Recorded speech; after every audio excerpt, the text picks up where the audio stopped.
Good evening and welcome back to another episode of The Longing, where today we are once again going to be continuing to read Thus Spoke Zarathustra, Book 4. So, let's get going. Thou goest straight and crooked ways. It concerneth thee little what seemeth straight or crooked unto us men. Beyond good and evil is thy domain. It is thine innocence not to know what innocence is.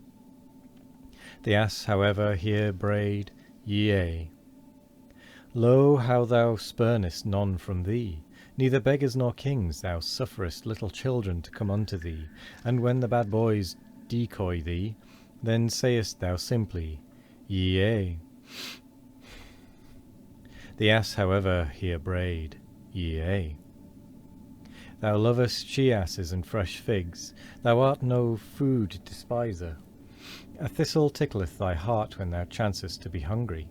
There is the wisdom of a god therein.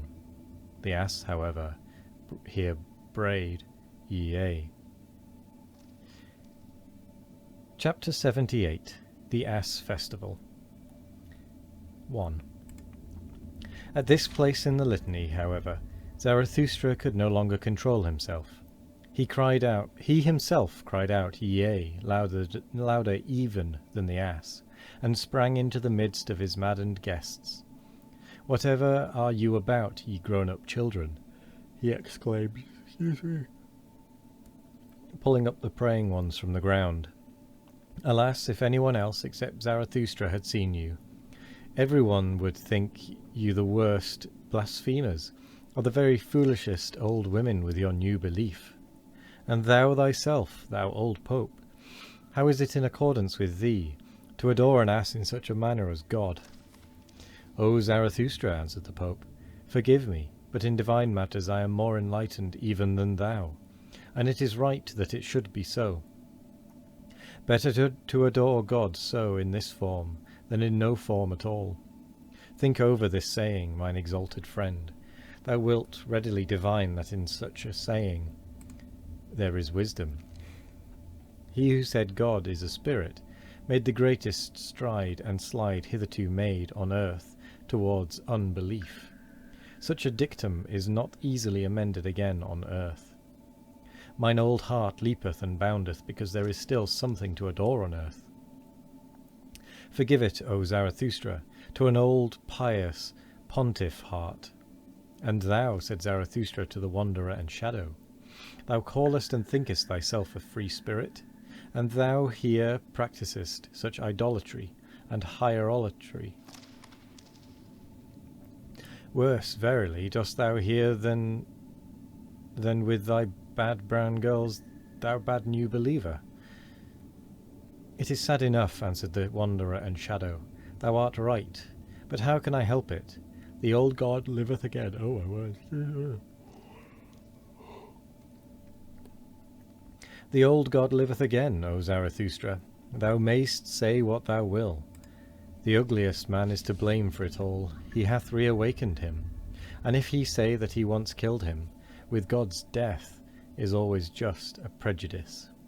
And thou, said Zarathustra, thou bad old magician, what didst thou do?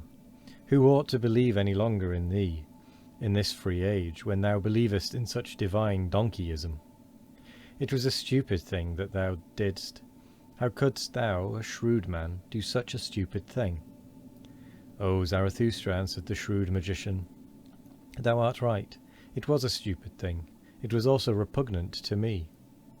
And thou even, said Zarathustra to the spiritually conscientious one, consider, and put thy finger to thy nose. Doth nothing go against thy conscience here? Is thy spirit not too cleanly for this praying and the fumes of those devotees? There is something therein, said the spiritually conscientious one, and put his finger to his nose. There is something in this spectacle which even doeth good. Oh, my word. To my conscience, I have no idea why I'm yawning so much. Perhaps I dare not believe in God.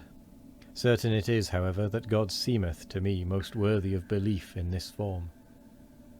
God is said to be eternal, according to the testimony of the most pious. He who hath so much time taketh his time, as slow and as stupid as possible. Thereby can such a one nevertheless go very far. And he who hath too much spirit might well become infatuated with stupidity and folly. Think of thyself, O Zarathustra. Thou thyself, verily, even thou couldst well become an ass through superabundance of wisdom. Doth not the true sage willingly walk on the crookedest paths? The evidence teacheth it, O Zarathustra, thine own evidence. And thou thyself, finally, said Zarathustra, and turned towards the ugliest man, who still lay on the ground, stretching up his arm to the ass, for he gave it wine to drink. Say thou, nondescript, what hast thou been about? Thou seemest to me transformed. Thine eyes glow, the mantle of the sublime covereth thine ugliness. What didst thou do? Is it then true what they say, that thou hast again awakened him? And why? Was he not for good reasons killed and made away with? Thou thyself seemest to me awakened. What didst thou do? Why didst thou turn round? Why didst thou get converted? Speak, thou nondescript. O Zarathustra, answered the ugliest man, thou art a rogue. Whether he yet liveth, or again liveth, or is thoroughly dead, which of us both knoweth that best? I ask thee. One thing, however, do I know. From thyself did I learn it once, O Zarathustra. He who wanteth to kill most thoroughly laugheth. Not by wrath, but by laughter doth one kill.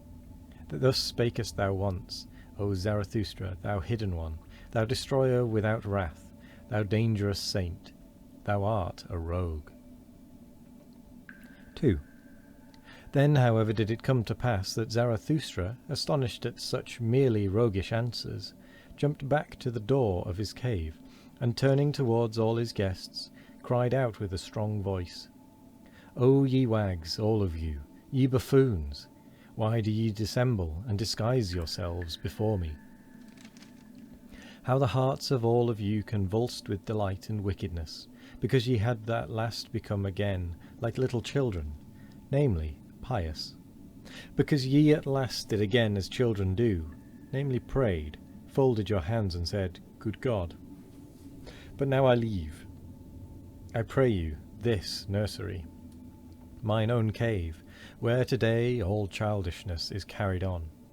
Cool down here outside your hot child wantonness and heart tumult. To be sure, except ye become as little children, ye shall not enter into that kingdom of heaven. And Zarathustra pointed aloft with his hands. But we do not at all want to enter into the kingdom of heaven. We have become men, so we want the kingdom of earth. 3. And once more began Zarathustra to speak. O my new friends, said he, ye strange ones, ye higher men, how well do ye now please me? Since ye have again become joyful, ye have verily all blossomed forth. It seemeth to me that for such flowers as you, new festivals are required. A little valiant nonsense, some divine service and an ass festival. Some old joyful Zarathustra fool, some blusterer to blow your souls bright. Forget not this night and this ass festival, ye higher men. That did ye devise when with me, that do I take as a good omen. Such things only the convalescents devise. And should ye celebrate it again, this ass festival, do it from love to yourselves, do it also from love to me, and in remembrance of me. Thus spake Zarathustra. You know what, that's actually a fairly fitting end. We're going to, instead of finishing at the bottom of a page as we normally do, we are going to finish at the top of this one, because it's a new chapter, which actually surprisingly rarely happens for me with these books. But never mind, I just don't understand this book, or this set of books, if I'm completely honest. Makes no sense to me. But anyway, thank you very much for joining me today. I hope you all have a wonderful morning, evening, afternoon, or night. No matter what time of day it is, I hope you all have a wonderful one of it. And as always, we will be back tomorrow for more of The Longing. Goodbye.